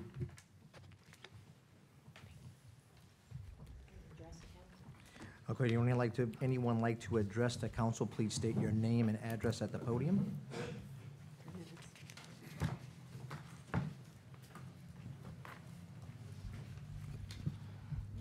You get me twice. Well, back in October, I came up and addressed the council because I did a public records request of Jefferson Parish. Brought this up about the drainage improvements, and I finished, and I'm going to forward this all information to you and the Jefferson adaptation study that they did. So I got everything that I went through 1,700 pages. And I did this on my own time, obviously through the holidays. Just, so I'm finally done. And going through both of these packets, I'm sorry, through the public records request, we're looking for money, correct? Well, Harahan was not mentioned in that public records request. Emails, correspondence between parish president, council, FEMA, GOSEP. What was these years? This was April 2019, the adaptation study. And then this one, which is the, they're starting construction. This is the FEMA packet that you can find online. Both of these are you can find them online, where our neighbors to our east in Jefferson, there's a Jefferson, can't remember the name of the neighborhood. There's about 50 homes, and they applied for a FEMA grant to improve drainage. Again, the drainage is designed, water does get into the streets, but the streets are designed to hold water, but to prevent the water fleas from getting into the homes. So construction, I believe, is starting this year. I just haven't gone over there to really go look. But this grant was applied for back in, it was started in 2016, and then it was published in 2017. And so obviously through regulations, they finally got approval to start the construction. So and so the thing is, if we're looking for money for drainage, which is always a big thing for us here, just in Southeast Louisiana in general, FEMA will pay for that drainage. For example, if they have to pay out, let's just say, $5 million in claims, but it costs them $2 million to improve drainage, FEMA would gladly pay for the $2 million in drainage as opposed to paying out $5 million in claims to the citizens. So I'll forward you this information because every 5 years, FEMA does a reevaluation, and it's 2020. This is the year for evaluation. So it's through FEMA, and it's called the National Flood Insurance Program, which is the NFIP. Okay, so I've done a lot of research on this. I have a question. Does yes. that relate to repetitive losses? Yes. Okay. And so it does not matter if it was a Katrina or a disaster whatsoever. Right. So Correct. right.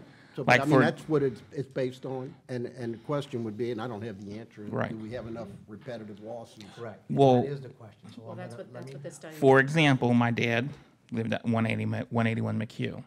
I've lived there since I was born. That house is probably flooded about 6 times in its lifetime. The neighbors across the street finally met them. They just moved in, did almost $125,000 in renovations. They were repairing their floors this past week, because me and my sister were in town handling some of my father's personal affairs. So finally talked to them and, told them about the history. And I've talked to her previously. And so I said, yeah, these houses have flooded multiple times before. So yes, it will pay for repetitive.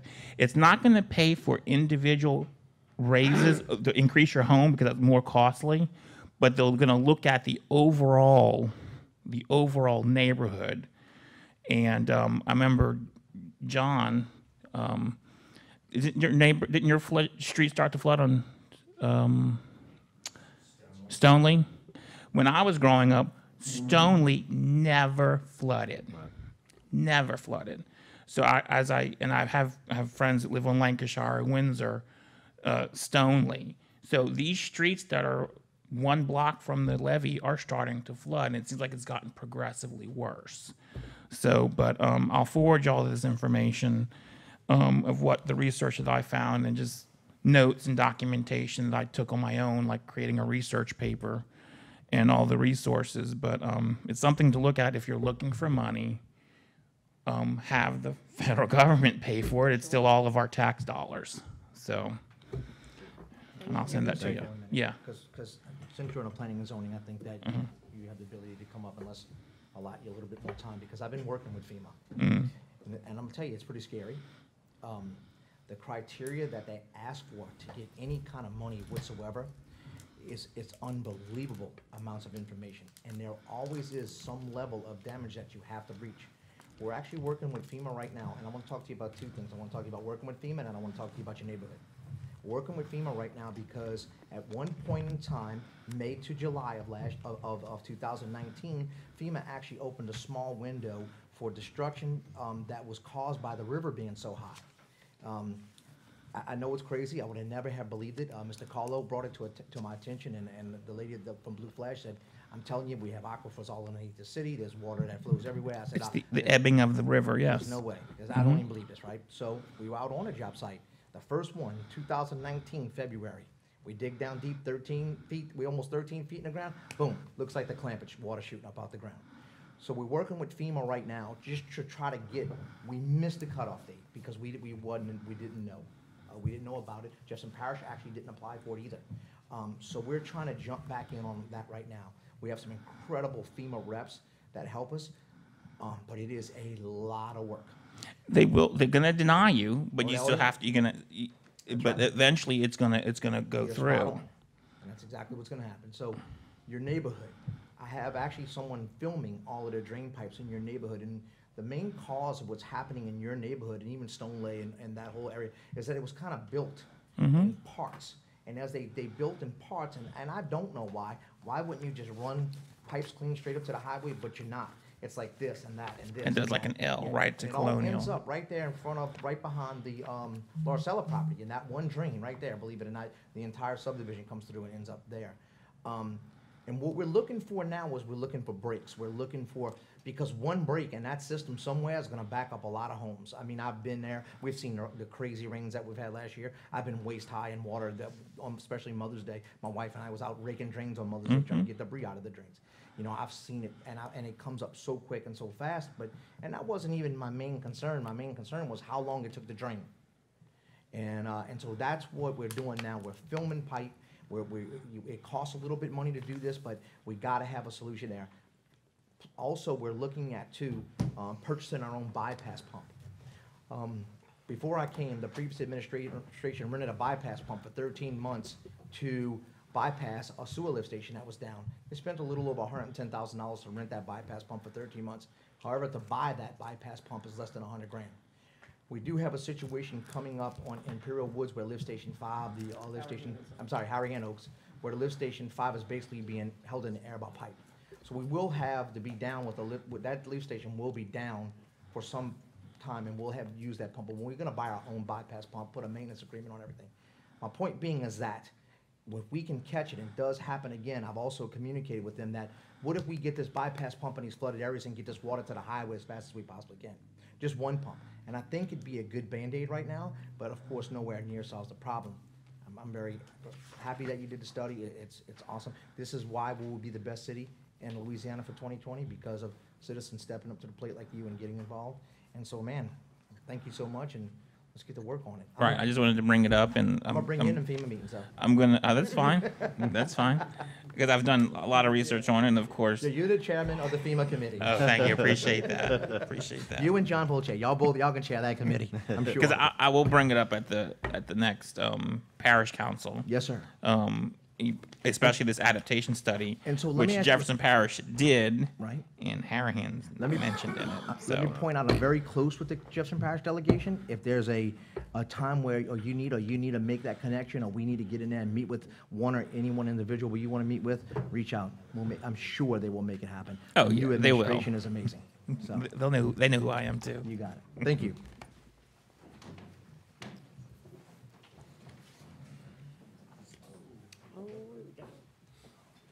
Hello, John Ream, 3 Rent Pass. As we spoke to Dino, we spoke to Dino at the Jefferson Parish meeting yesterday, and he said he would like to work with y'all. And I know he's talked to you, Tim, and reached out to you. He hasn't had time to come to the meetings, though. He's kind of booked up right now. But this is an avenue for y'all to reach out to him. I think he wants some kind of thing for y'all to look at a whole yearly plan for Jefferson Parish to help y'all out, help Harahan out. Okay. Early this week. Okay, and, we had kind of just talked to him, and, I appreciate you guys. Y'all work together really good. There's only two of y'all that I didn't get a chance to vote for, Greg and Eric. But the other three and four, I voted for all of y'all. And I appreciate all you're doing, but I expect that y'all uphold the ordinances. Okay, and not change the ordinances, but uphold what we have, and maybe write some new ones that are good to support the citizens. But like I was telling you, Evelyn and I were fighting for the ordinances of Harahan, and they were well-written ordinances.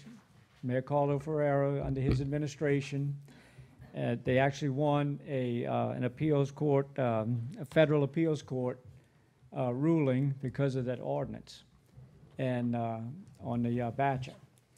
And I don't want to see further industrialization of the Batcher. I don't want to be like West Wego and have a chemical plant that's all of a sudden going to show up, and maybe we don't even know anything about it, you know? All of a sudden it's there. What are we going to do about it, you know?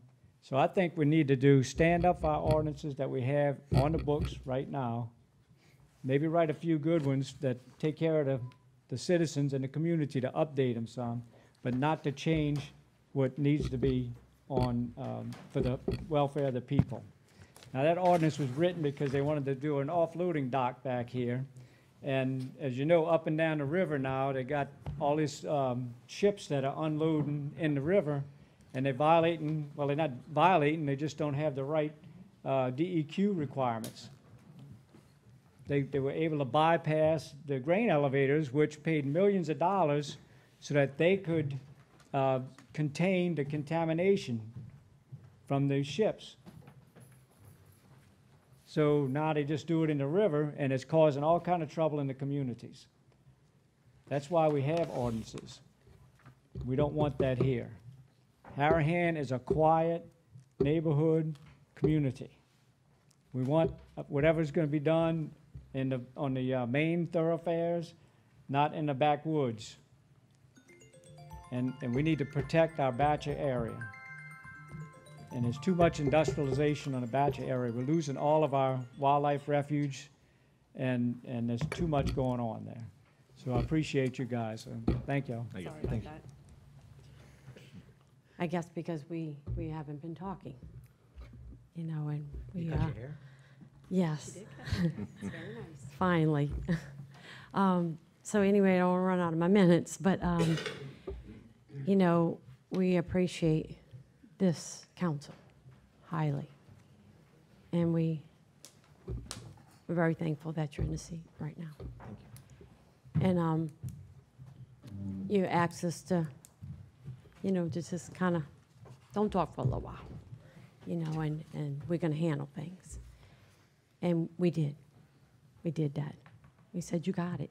He asked us one time, could y'all not talk for a while? We're trying to handle some stuff. And I said, you got it.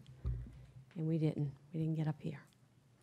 And that was a big change from 3.5 years of every single meeting, diligently trying to get speeches up and trying to make sure everything was right. And we feel very, very excited about the ruling for the 3-year prescription. That was just a miracle. I actually prayed, and I said to the Lord, somebody's going to win, and you're in control. And the city won. And that was just so excitement for the residents. And the 5-year was about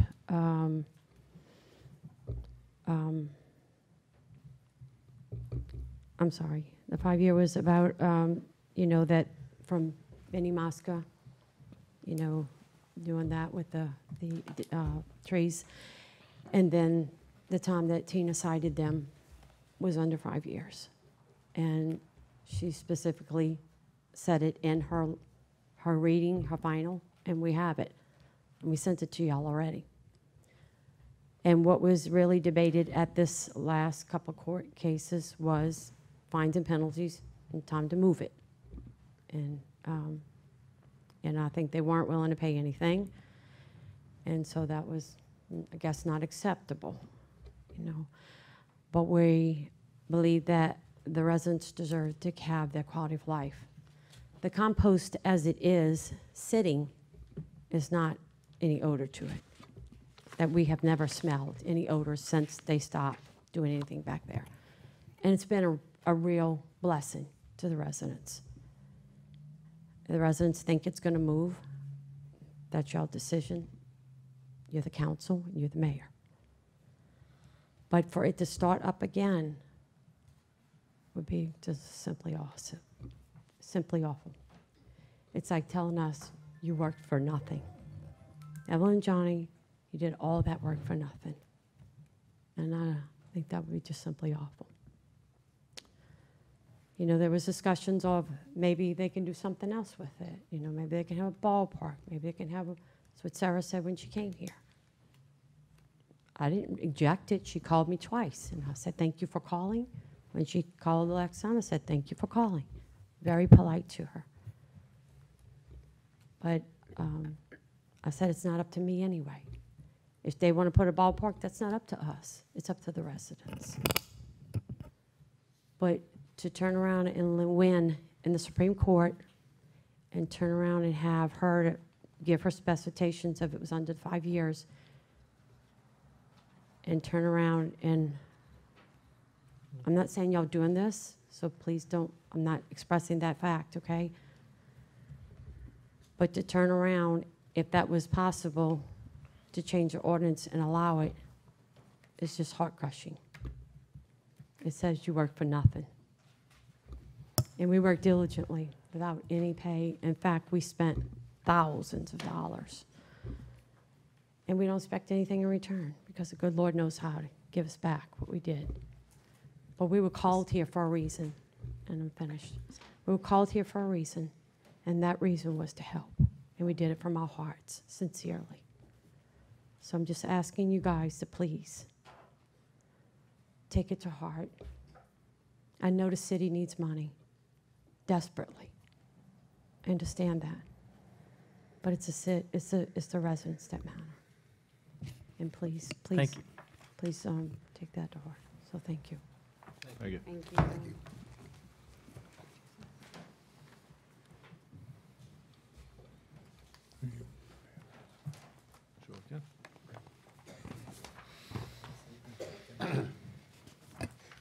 Dale Semino, 140 McHugh. On Sunday, February 9th, the St. Rita Knights of Columbus is having their annual smoked pulled pork, smoked chicken dinner at the St. Rita Cafeteria in Harahan from 11 a.m. to 2 p.m. We have dine-in, take-out, and drive-through service available. Each plate, all the plates are $10, and the three different options is a smoked pulled pork plate, or a smoked chicken plate, or a smoked combination plate, and all the plates will have the sides of baked beans, coleslaw, bread, and dessert.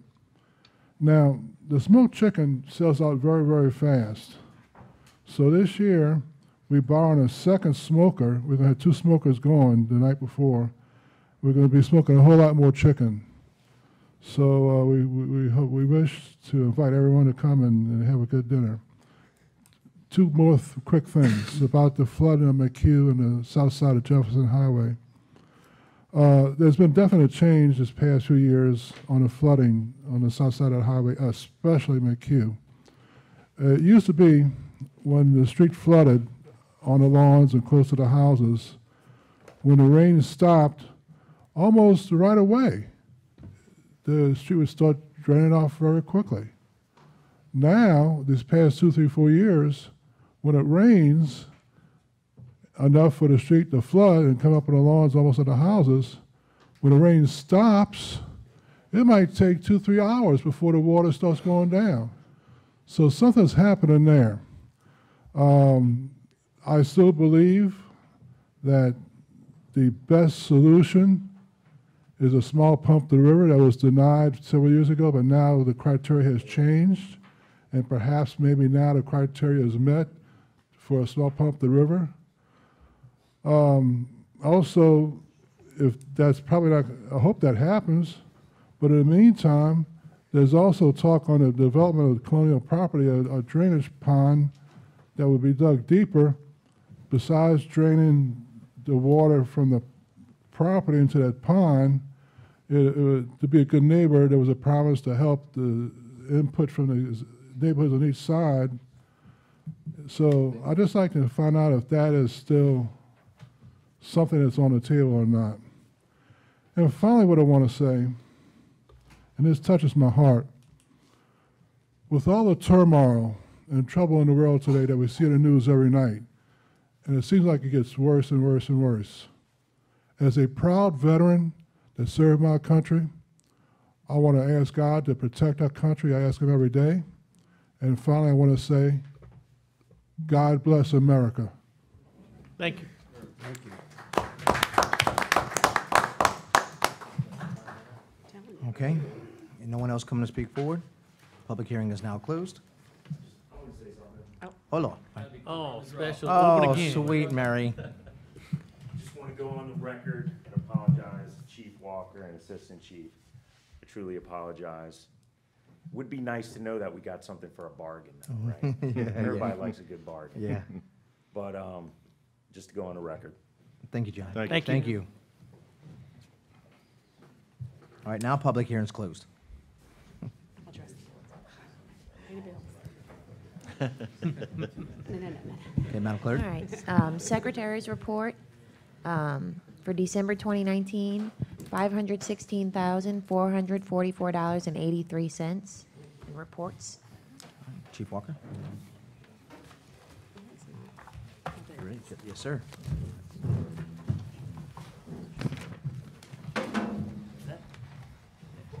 Okay. This is statistics from December 2019 for the Harahan Police Department. We had 973 calls for service, 14 auto accidents that we handled, 189 citations issued for 276 charges. There were 13 patrol requests. 3 narcotics arrests. Number of charges for narcotics were 3, which were 2 felony and 1 city misdemeanor. Other arrests were 35 for 67 different charges, 4 felonies, 54 misdemeanors, and 5 city and 4 traffic arrests. Persons and property crimes. No murders, no rapes, no robberies, no residential burglaries, no non-residential burglaries, 2 motor vehicle thefts, no attempted motor vehicle thefts, 15 larceny thefts, and 8 assaults. Also, I'd like to give the stats for the year last year, 2019. Police Department handled 992 calls for service during the year. 9,992 calls for service. We handled 135 auto accidents during the year. There were 2,129 citations issued for 2,738 violations, 121 patrol requests. The 83 narcotics arrests, there were 113 narcotic charges, 52 felonies, 23 misdemeanors, 38 city charges. Other arrests was 600 for 992 different charges. 88 felonies, 684 misdemeanors, 141 city charges, and 79 traffics. For the last year, we had no murders, no rapes, no robberies, 4 residential burglaries, 2 non-residential burglaries, no attempted burglaries, 7 motor vehicle thefts, 68 larceny thefts, and 98 assaults for the year. So, thank you. Thank you, Chief. Thank you. Chief, can I ask a quick question? We haven't had a report since Christmas. On the proactive patrols, the blue light patrols, were there any results from that we should know about as far as catching people on proactive patrol? Or I don't know if we caught anybody. I know Christmas Eve, we had, I think it was 11 cars were broken into. It was 3 cars came in from apparently out of town because they were chased back into New Orleans. We have some video of it, and it seems to be young people, probably juveniles. And they smashed some windows, some cars they got into with unlocked, being unlocked. I would venture to say they probably did more damage than what they got in assets. Sure. You know. Okay. Yeah, Cool. it was, Thank it you. was good, yeah. Okay. Councilman Asbill, reports. So I just want to address the colonial issue so that everybody knows we are working on a solution with them. But as we said, and as we mentioned several times, It's not as fast as we want it to be, and it's a lot of phone calls and not a lot on paper. And to me, that's what matters. I apologize. To me, that's what matters, is what gets written down on paper, and what do we get on paper in agreement from these guys? Because in the end, you're right, Mr. Dale, that was a promise for drainage to come from Glenwood and OK, but it hasn't been agreed to yet on paper. In fact, they're supposed to have a dry detention pond. I haven't seen it dry in months. And so that's why I could not vote for any kind of development to go on that property today, because we do not have, there are technicalities and there are real reasons why we cannot approve further development on that property.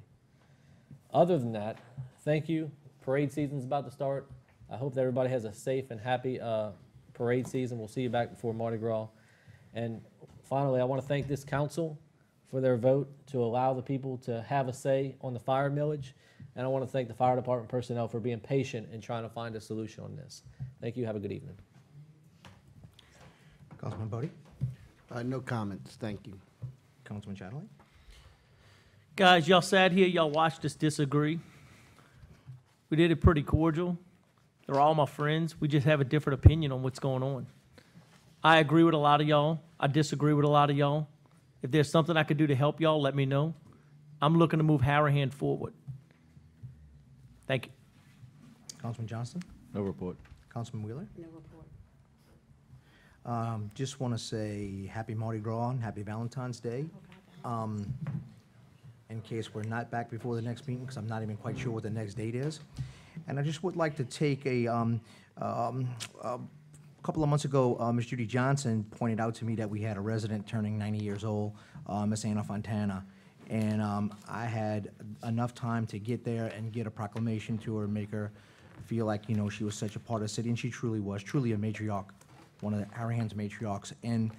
But unfortunately, she passed away.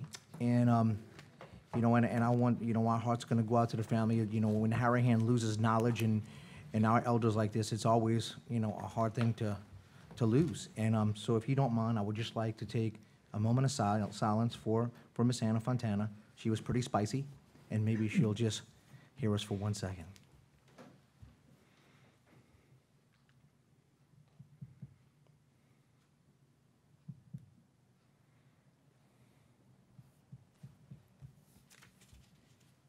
Okay, thank you very much. Madam Clerk.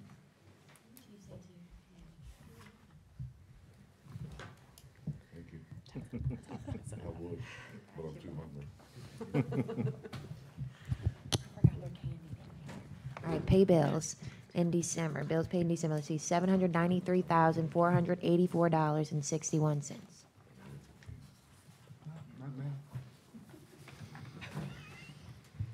No executive session?